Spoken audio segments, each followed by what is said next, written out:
میرے بزرگوں دوستوں، خبریں اگلے جوڑ میں آئے گی تو کتنی خوشگوار خبریں ہوگی. آپ ایک ساتھ بات اگر کارگزاری سناؤ، مگر مسلمانوں کے 100% نمازی ہو جانے کی کارگزاری سناؤ.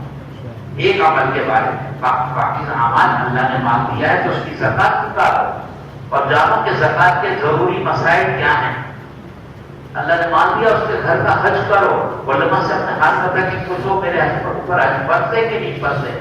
اللہ نے رمضان کا مہینہ ملایا اور تو روزے رکھ سکتا ہے تو رکھو. کبھی کبھی پوچھتے مرد لوگ مردوں کو، میرے کو کسی نے پوچھا تو روزے سے ہے رمضان میں کیا پوچھا آپ کا روزہ ہے؟ میں پہلے تو میرے کو پارس سمجھتا ہے کہ عورت کی بڑی داڑھی دکھتی نہیں. عورتوں سے پوچھا جا سکتا ہے کہ تیرے ایام تو نہیں چل رہے، میرے بیماری کے دن تو نہیں چل رہے، روز روزہ نہ رکھے.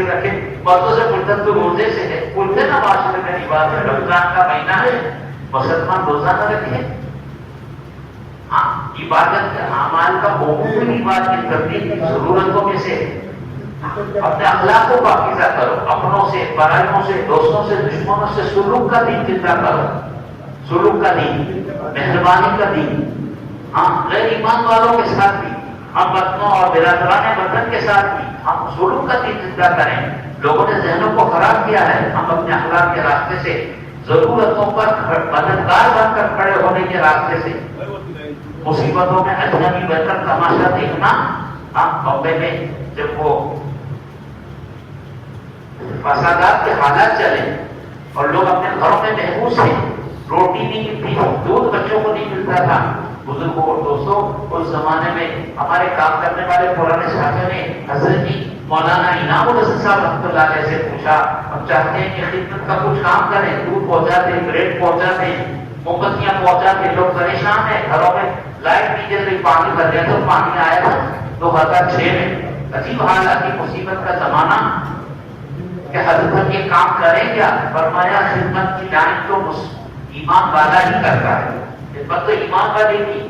میرے بزرگ دوستوں، رسول پاک علیہ الصلوۃ والسلام نے اپنے نبوت سے پہلے جو کام کیے ہیں اس کا تذکرہ بخاری شریف کی حدیث میں حضرت عائشہ صدیقہ رضی اللہ عنہا، حضرت خدیجہ رضی اللہ تعالیٰ عنہا کی وہ حدیث جس میں وہ کہہ رہے ہیں اللہ لا یخزیک اللہ ابدا، اے نبی، اے محمد صلی اللہ علیہ وسلم، اے میرے شوہر آپ گھبرائیں نہیں، اللہ آپ کو ضائع نہیں کریں گے. اس لیے انک لتصل الرحمہ وتصدق الحدیث وتحمل الکلب وتکسب المعدوم وتغنی الضیف وتعین علی نوائب الحق. اے محمد صلی اللہ علیہ وسلم، آپ تو ایسے ہیں کہ آپ جو ہے رشتہ رحمی کرتے ہو، رشتے ناتوں میں بات چیت بندی، رشتے توڑتے نہیں ہو، رشتے ناتوں کو جوڑتے ہو، اور آپ لوگوں کے بوجھ اٹھاتے ہو اور اپنی کمائیاں لوگوں پر لگاتے ہو، اور آپ مہمان نوازی کرتے ہو، اور آپ انک تعین علی نوائب الحق، آپ لوگوں کی مصیبت میں مددگار بن کر کھڑے ہوتے ہو.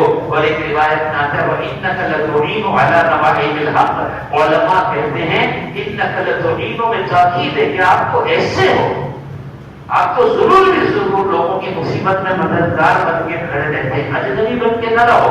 ایک بڑا اجتماعی لوگوں کی مصیبت میں ان کے مددگار بننا یہ دلوں کے جیتنے کا راستہ ہے. جی میرے بزرگوں اور دوستوں، یہ دین کی خوبیاں، یہ دین کے باتوں کو، یہ دین کے کاموں کو امت میں رواج دینا، دین اپنی خوبیوں کے ساتھ زندگی میں آئے.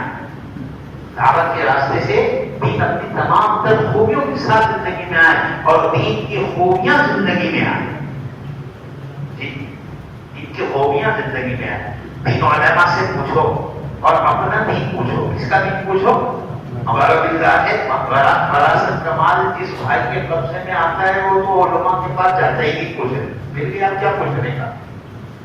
جس کو نہیں ملتا نا وہ جاتا ہے میرا بھائی کھا گیا، کیا شریعت کا مسئلہ ہے بتاؤ.